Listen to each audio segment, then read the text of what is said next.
ተመልካቾቻችን አሁን የደረሰን ሰበር ዜና አለ። አሜሪካ በኢራን ጦርነት ምክንያት 50 በመቶ የሚሆነውን የጦር መሳሪያ ክምችቷን ማጣቷ ተነገረ። በዛሬው ዕለት ዓለም አቀፍ መገናኛ ብዙሃን ይዘውት በወጡት አስገራሚ መረጃ አሜሪካ በኢራን ጦርነት ምክንያት ምናልባት ለመተካት በርካታ ዓመታትን የሚወስዱባትን ቁልፍ የጦር መሳሪያ ክምችቷን አጥታለች። ተመልካቾቻችን አብራችሁን ከቆያችሁ ይህንን አስገራሚ መረጃ በዝርዝር ትሰማላችሁ። በኢራን የሰባት ሳምንታት ጦርነት ምክንያት አሜሪካ ወሳኝ የተባሉት የጦር መሳሪያዎቿ ክምችቶች መመናመናቸው ተሰምቷል።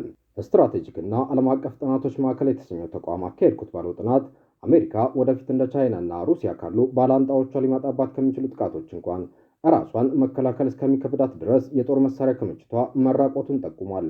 በጥናቱ መሰረት አሜሪካ በትንሹ 45 በመቶ የሚሆነውን የተራቀቁ የጦር መሳሪያ ክምችቷን እንዲሁም 55 በመቶ የሚሆነውን የፓትሪዮት አየር መቃወሚያ መሳሪያዎቿን በኢራን ጦርነት ምክንያት አጥታለች። ከአየር መቃወሚያ በተጨማሪ አሜሪካ በዚህ የኢራን ጦርነት 30 በመቶ የቶማሃውክ ክሩዝ ሚሳይሎች ክምችቷን፣ ከ20 በመቶ በላይ የረጅም ርቀት ሚሳይሎች ክምችቷን እንዲሁም 20 በመቶ ሌሎች ቁልፍ መሳሪያዎች ክምችቷን ማጣቷ ነው የተነገረው። አሜሪካ በሰባት ሳምንታት የኢራን ጦርነት ይህንን ኃይል የጦር መሳሪያ ክምችቷን ማጣቷ ደግሞ በወታደራዊ አቅሟ የዓለም ልዕለ ኃያልነቷን በተገዳዳሪ ባላንጣዎቿ የመቀማት ዕድሏ ሰፊ መሆኑ እየተነገረ ይገኛል። ምክንያቱ ደግሞ አሜሪካ እነዚህን የጦር መሳሪያዎች ዳግም ለማምረትና የጦር ካዝናዋን ለመሙላት በትንሹ እስከ 10 ዓመታት ይወስድባታል እየተባለ ይገኛል። ይህም ማለት በወታደራዊ አቅማቸው የአሜሪካ ተገዳዳሪ የሆኑት እንደ ቻይናና ሩሲያ ያሉ ሀገራት ለጊዜውም ቢሆን በወታደራዊ አቅማቸው የዓለም ልዕለ ኃያል ወደ መሆን ይሸጋገራሉ እንደማለት ነው። በዚህ ሁሉ ማለት ታዲያ አይበለውና አንዳች ጦርነት በዓለማችን ላይ ቢከሰት አሜሪካ ለሌሎች አጋር ሀገራት መድረስ አይደለም ራሷንም ከጥቃት ለመከላከል ፈተና ውስጥ ልትወርቅ እንደምትችል ነው የሚነገረው። በሌላ በኩል አሜሪካ እነዚህን የጦር መሳሪያዎች በፍጥነት ልተካ እንኳን ብትል እነዚህ መሳሪያዎች የሚመረቱባቸው ቁልፍ ማዕድናት በቀላሉ አይገኙም። እነዚህን ቁልፍ የጦር መሳሪያዎች ለማምረት ከሚውሉት ቁልፍ ማዕድናት መካከል ሬር እርዝ ወይም በቀላሉ የማይገኙ የኢንዱስትሪ ማዕድናት ቀዳሚዎቹ ሲሆኑ በዓለማችን ላይ 80 በመቶ የሚሆነውን የምታመርተው ደግሞ ቻይና ናት። አሜሪካ እዚህ ጋር ሌላ ፈተና ይጠብቃታል የሚሉት የዘርፉ ተንታኞች ቻይና እነዚህን ቁልፍ የጦር መሳሪያ ማምረቻ ማዕድናት በቀላሉ ለአሜሪካ አሳልፋ እንደማትሰጥ ይገልጻሉ። የፕሬዝዳንት ትራምፕ አስተዳደር በኢራን ጦርነት ዋጋ መክፈሉን ከዘገየም ቢሆን መረዳቱ ይነገራል። ለዚህም ይመስላል ኢራን አሻፈረኝ ባለችበት ሁኔታ አሜሪካ የተኩስ አቁም ስምምነቱን ማራዘሟን ያሳወቀችው።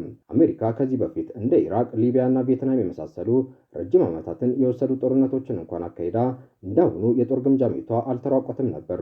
የዘርፉ ባለሙያዎች ለዚህ የሚሰጡት ምክንያት ታዲያ የአሜሪካ መንግስት ይህንን ጦርነት ያለበቂ እቅድ መጀመሩና የኢራንን ወታደራዊ አቅም መናቁ ነው። አሜሪካ ከኢራን ጋር በገባችበት የሰባት ሳምንታት ጦርነት $60 ቢሊዮን ኪሳራ ማስተናገዷም ይህንን እውነታ ፍንትው አድርጎ ያሳያል እየተባለ ይገኛል። ይህም የሆነው ኢራን በዚህ ጦርነት በርካሽ ወጪ የሚመረቱ ነገር ግን ኢላማቸውን የማይስቱ ድሮኖች የመጠቀሟ ሚስጥር ነው። ይህም የሆነው ኢራን በዚህ ጦርነት በርካሽ ወጪ የሚመረቱ ነገር ግን ኢላማቸውን የማይስቱ ድሮኖችን የመጠቀሟ ሚስጥር ነው ተብሏል።